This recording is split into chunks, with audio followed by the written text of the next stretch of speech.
Bismillahirrahmanirrahim. Assalamualaikum warahmatullahi wabarakatuh. Para pemirsa Perwijali, program reportase pejalan kaki dan juga para pemirsa Blaktak Belantika kupasan seputar kita.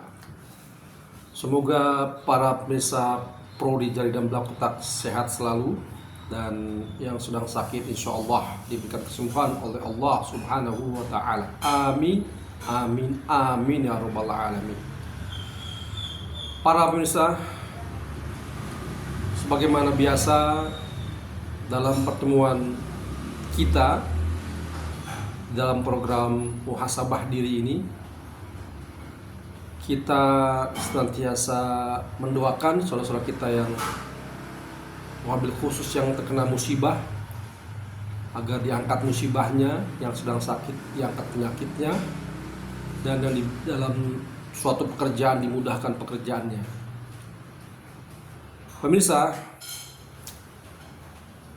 dalam beberapa abad terakhir, kita bicara abad karena memang permasalahan-permasalahan yang dihadapi oleh manusia sepertinya terulang.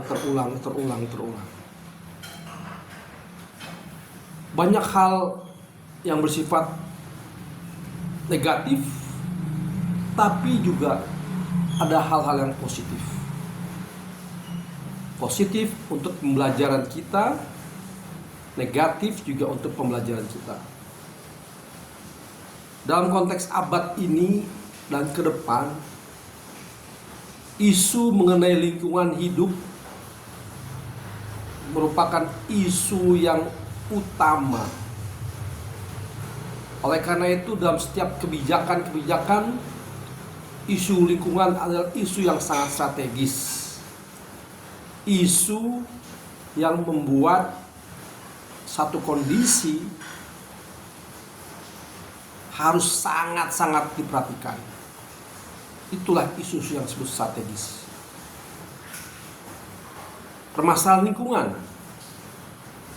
terjadi di berbagai dunia, karena kita hidup dalam satu bumi yang sifatnya interconnected, saling berhubungan.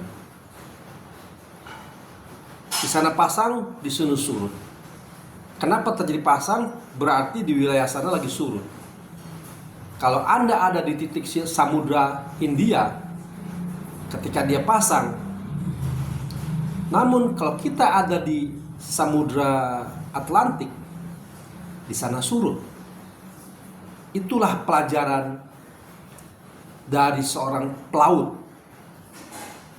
Pelaut mempelajari bagaimana astronomi, ilmu perbintangan itu bisa mempengaruhi gelombang laut, pemirsa.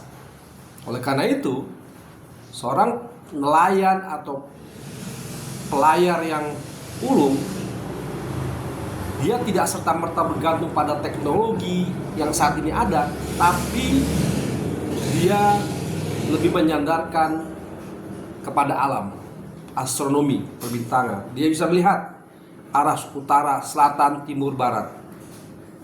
Nah, keistimewaan inilah yang sekarang menjadi dilema. Karena apa?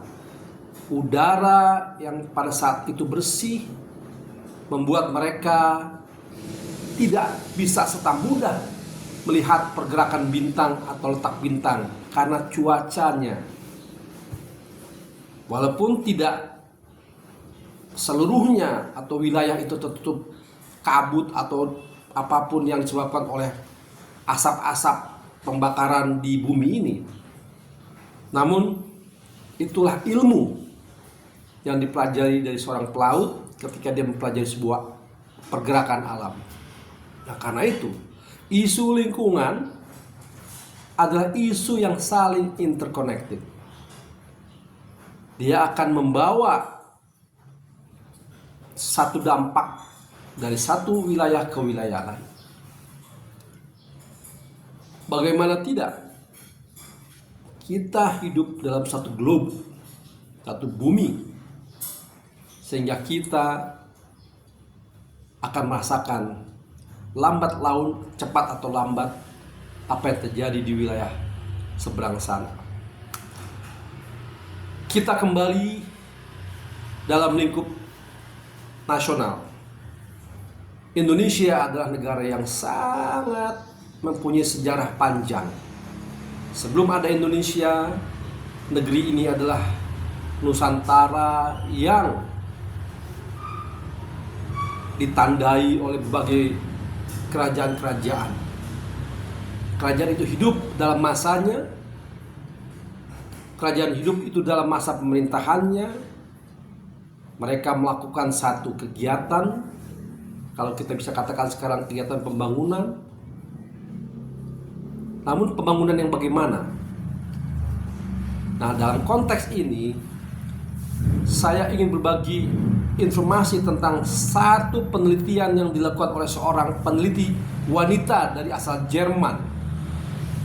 Mohon maaf saya lupa namanya, namun saya menyaksikan dan hadir pada saat profesor dari Jerman yang wanita itu menyampaikan penjelasan tentang wilayah arkeologi yang ada di Nusantara, di Pulau Jawa ini, khususnya di Gunung Pananggungan.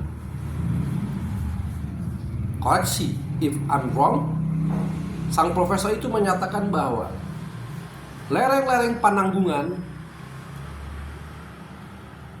itu terkait sekali dengan budaya lingkungan hidup masyarakat ketika itu. Jadi ketika si profesor Jerman itu adalah seorang arkeolog melakukan ekskavasi atau melakukan penelitian di wilayah lahan-lahan lereng Gunung Pananggungan itu, ternyata di lereng gunung tersebut diketemukan situs-situs raja-raja dahulu yang ternyata itu adalah situs bangunan buat pengairan. Kenapa pengairan? Ternyata situs itu adalah bangunan yang sangat terkait erat dengan kesejahteraan warga pada masa itu. Karena gunung adalah satu tempat di mana berbagai sumber aset kehidupan. Di situ ada flora, ada fauna, dan di situ juga ada sumber-sumber air yang akan mengalir ke bawahnya. Ternyata pemerintahan kala itu, menurut Pak Profesor, mengingat dia perlu air, dia buat satu pengairan ke bawahnya. Nah, ternyata di bawahnya itu adalah untuk daerah pertanian segala macam. Artinya, pembangunan irigasi di lereng Gunung Pananggungan itu adalah sebuah simbol bagaimana mereka memandang suatu bangunan atau ciptaan makhluk Allah itu berupa gunung adalah satu sumber aset yang harus dikelola dengan baik. Pembangunan irigasinya tentunya teknologi-teknologi yang berkembang saat itu. Ditemukan batu-batu yang memang batu-batu alam. Nah, itulah penjelasan dari sang profesor Jerman itu terhadap situasi situs-situs arkeolog di Gunung Pananggungan. Dan ini terkoneksi dalam arti budaya, kearifan lokal budaya. Kenapa orang-orang di tanah Jawa itu mengenal istilahnya lingga? Ada bentuk batu lingga itu. Lingga itu sebagian orang menggambarkan ada sebuah ikon kesuburan. Dan itu ternyata benar.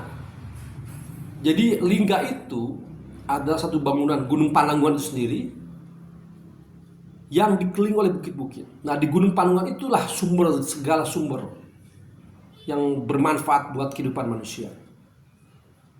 Sehingga ikon lingga itu tidak hanya sebagai orang sampaikan bahwa itu ada keperkasaan laki-laki, bukan. Tapi lebih dari itu. Itu adalah sebuah gunung yang merupakan sumber kehidupan, di situ ada flora, fauna, air, oksigen yang sangat berguna buat manusia, yang akhirnya harus dilestarikan. Ini pelajaran-pelajaran yang seringkali terlupakan.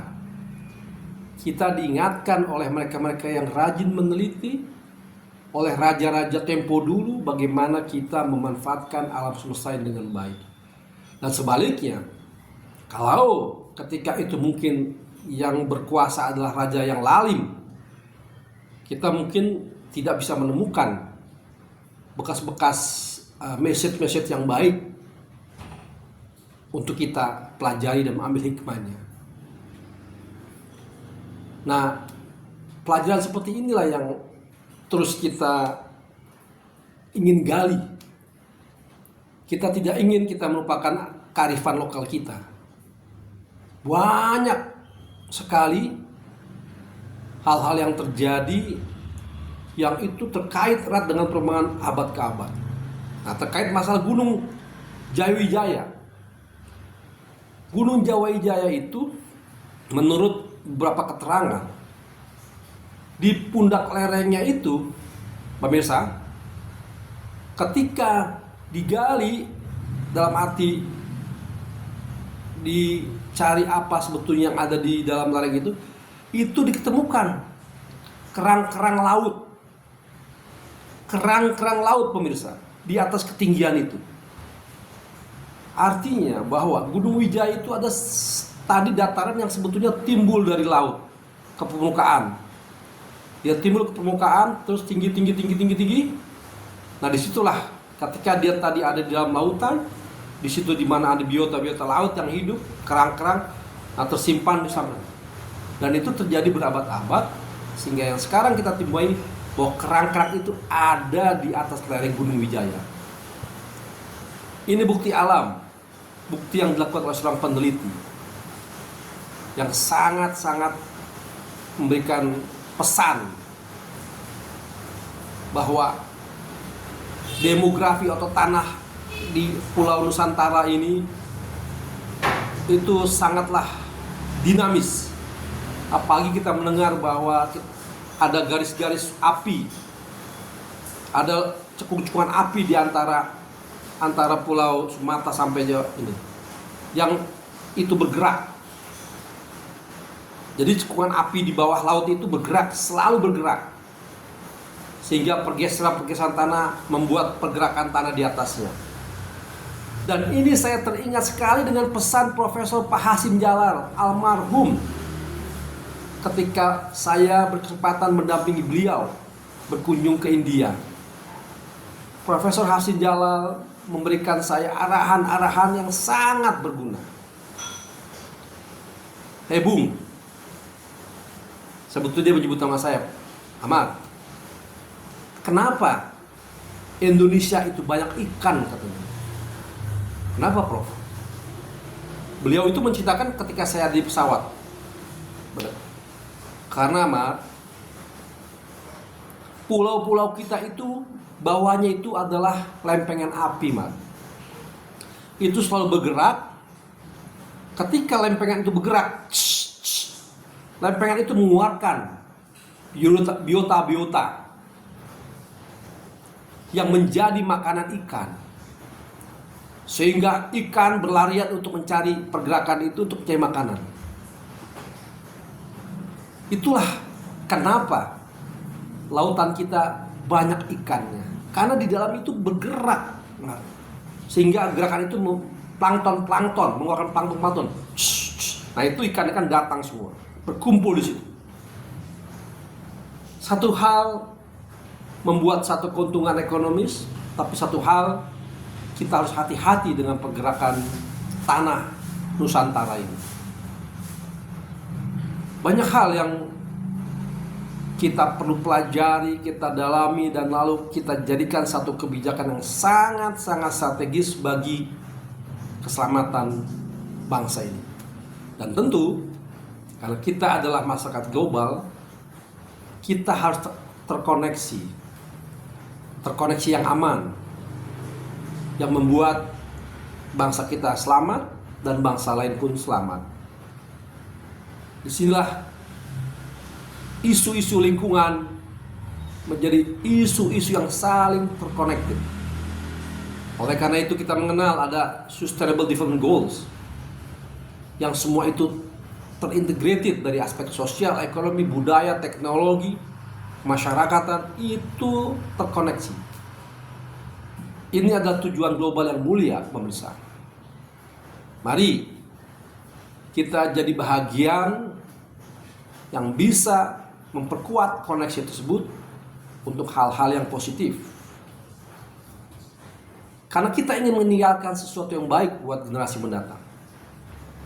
Apabila kita bicara di wilayah kelahiran kita yang adalah wilayah-wilayah pegunungan, perbukitan, persawahan, mari jagalah kelestarian lingkungannya, jangan dirusak dengan berbagai dalih.